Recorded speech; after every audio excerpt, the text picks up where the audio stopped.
Babs introduced me to her family at around 2019 and told me, Dad, I want you to come and also meet Mom. And Mom uniongelesha Kikuyu na Kizungu together. Jahmbi akikam ni reggae na urasta and then Kristo. So it's just a very unique family, and I've just enjoyed being that part of that family. And especially for Jahmbi, for me, what she stood out, she told me this: Pasi, you are my personal pastor. Those were her words to me. Nikashanga, what does that mean? Anyone who has a personal pastor here, I would like to have a personal pastor. I don't have, but Jahmbi had.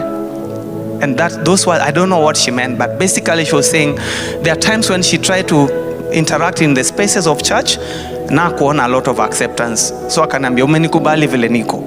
And I saw Jahmbi resent the accolades of men, especially when it is pretentious.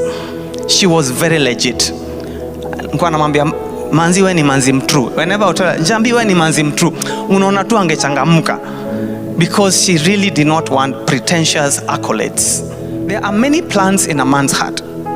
And when I was thinking of that, I remember Jahmbi sharing several plans, things that she had. I was on her reel this morning, and a post that she did 22nd of December. She had just lined up several shows. I remember her telling me, tukitoka hapa pasi tunaingia, alafu bado kuna international, tutaingia. And she would tell you how the shows are lined. And I was like, wow, Jahmbi, utaweza hizo zote, but you could tell us those ones. Don't tell me. There's a time I remember being so concerned. I'm like, can you just slow down, maybe kidogo? And then you realize, unimse alikuwa anajua ana time. I listened to people talk about Jahmbi, especially the guy who said Jahmbi paid his school fees Form 2 and Form 3, a street boy. Victor, are you around? Victor has been our hero. We've just been laughing at Victor, but Victor ni jamaa wa socks. Ukimwona anakam, but this guy is just a dynamic, the energy. But how Jahmbi paid his school fees? I'm like, Jahmbi, 21 surgeries. I last checked, Jahmbi was not rich. She was not wealthy. In terms of cash, her bank balance, that I can authoritatively say, Jahmbi did not have money lying to go and pay people for people's school fees. That I know. But I know that Jahmbi would deny herself even food for someone to smile. As we make our plans, please be aware of God's wisdom, God's work, and God's will. Jahmbi liked calling God Jah. And towards the end, you hear what I asked her personally, but because her name, she spells is Jahmbi. As I said, sometimes we have those solid concrete plans, but we have no idea of what tomorrow. So James is actually just offering a counsel that as you put your solid plans of what you'll do next week, like you've had my calendar, it is foolish for me to pull God aside and behave as if I have the autonomy of my tomorrow or the control of my tomorrow. For what is life? It is even a vapor that appears for a little time and then vanishes away. Instead, you ought to say, James counsels, you ought to say, if the Lord wills, we shall live and do this or that. Jahmbi Koikai. Jahmbi, number one, was proud of her humble background. She actually called herself Manzi wa Dago. Manzi wa Ungwaro. Now, who on earth goes to Makini School, St. Christopher, Daystar, alafu unakama unajiita Manzi Wadago ama Ungwaro? In fact, most guys, hiyo story ya malulitoka waga unaacha mbali. But Jahmbi brought it forth. Manzi Wadago. I'll never forget going to friends asking for money for Jahmbi's football. When it was happening, I went to friends, give me money to support the football course. I wrote to guys, please, inside here do. And when I presented that cash, akasema pasi, wagona ni bamba sana, ujaka ndio itakuua. So hata leo, I shed off my collar. This is a t-shirt Jahmbi gave me during the Dubai trip. Akaniambia pasi, ina so nataka. I tried to pay, akasema usilipe. We ni pastor wangu, uwezi lipa. Shika na akani bless. So leo, I've rocked it for Jahmbi. But I wish it was her wedding. Naniumiza kidogo, but Manzi wa Dago alikuwa anapenda kupeana. She was a lone voice against injustice anywhere. She had a fine taste. The Luo software was in Jahmbi. Unaona hizo mapicha? Nakumbuka kuna siku nilikuja kwao kama nimevaa ile za haraka. Pasi wewe usiangushe wajaka. Person who could fill a stadium in Kisumu ni baba na Jahmbi. But there one time, I remember this last December. Yeah, Jahmbi can do it. I went to Siaya. My brother owns a shop, is a politician, across Siaya Referral Hospital.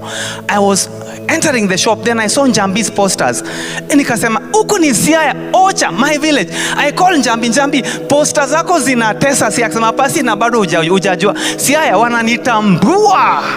And she would go on and on like, Pasi, okay, can we talk later? She would just go on and be vile siya imemkubali. Majengo, Vihiga, wamenikubali.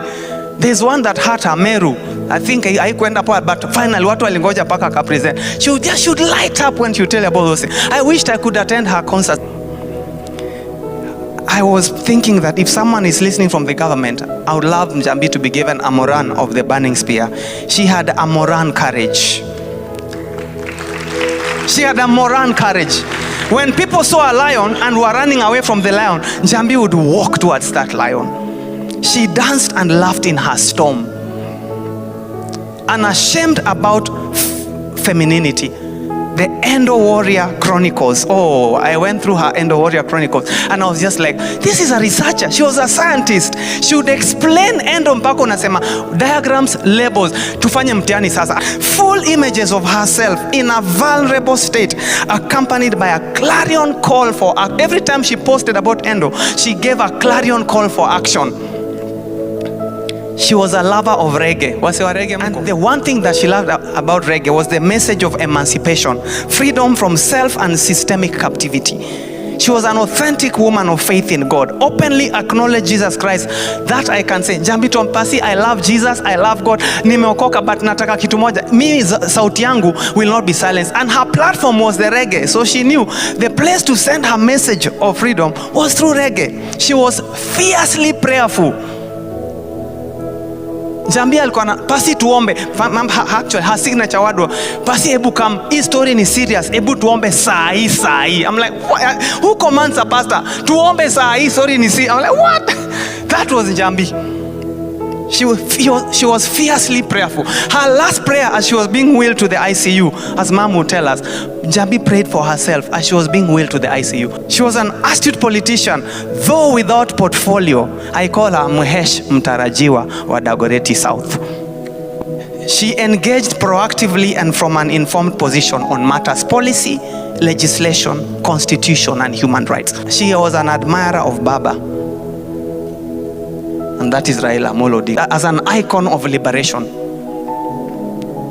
And I used to wonder, I didn't know Jahmbi is a Masai. Because I would hear Koikai, I'm like, you could not define Jahmbi with any Kenyan. Hakuna, alikuwa tu hivyo. Alikuwa na Uluya, Umaragoli, anaongea Ujaluo, akona Ukikuyu, and she just mixed all of it. Akona France, akifika UK, but the crisp English, angeongea Kizungu mpaka unasema, sasa translate English. That's Jahmbi. She would just flip it on you. I remember one time Jahmbi had posted about her show in Kindu Bay, and I know Kindu Bay. Then alikuwa anaenda game Kodiaga, then was going to Oyugis, lined up for a show in Bondo, Eldoret, Jamhuri ASK showground hapa, Ruaka, Siaya Kababa. And she was like, yo, line up. Jahmbi had plans. Some came to pass, but many more still remain unaccomplished. However, God's purposes must prevail still, friends. Our friend Jahmbi had only 38 years on this earth. And going by the testimonies and tributes over the last 5 days during her vigils, there is no doubt that Jahmbi lived a very fruitful and impactful life.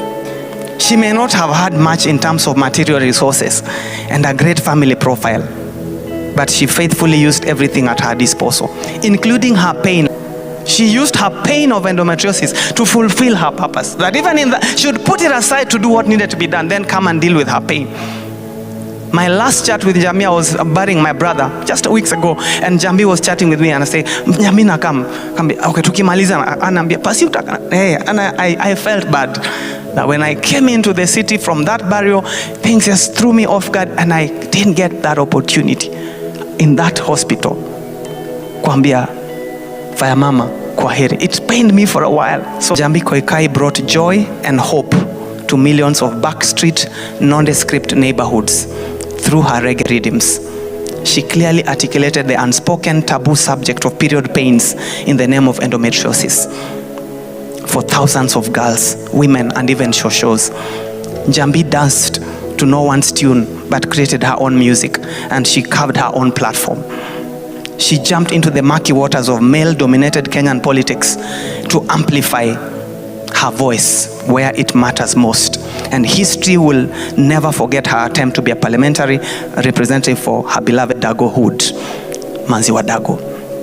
But in her popular activism, Jahmbi had a quiet but solid faith in Jesus. She totally abandoned her destiny to God, and I'm a witness of the many times she told me, Pasi, hii story ni serious, hebu come tuombe. John 15:4 says, abide in me and I in you, then you will bear much fruit. I dare say that Jahmbi bore much fruit because she discovered the secret of abiding in Christ, the true vine. The wise King Solomon writes, the fear of the Lord leads to life, then one rests content. What a beautiful ending. Our sister, our friend, our champion, Fire Mama, the Empress, has rested in the bosom of her lover and friend, Jesus Christ. That's what she told me, Jesus Christ, the Lion of Judah. That's why she spelled Jahmbi, J-A-H. Jesus Christ, the Lion of Judah. She was a lioness. What about you and me, who she greatly impacted while we are sitting here? Will we emulate her life mission, or will we just mourn her, walk away dejected? I suggest to us that the best way to celebrate this unsung hero of our time is to run to God and speak to God in our time of need and do everything that Jahmbi stood for. Don't be a coward. Stand courageously for what you believe in, because you have a life assignment, and we will stand before God and answer for every gifting, every package you came loaded with.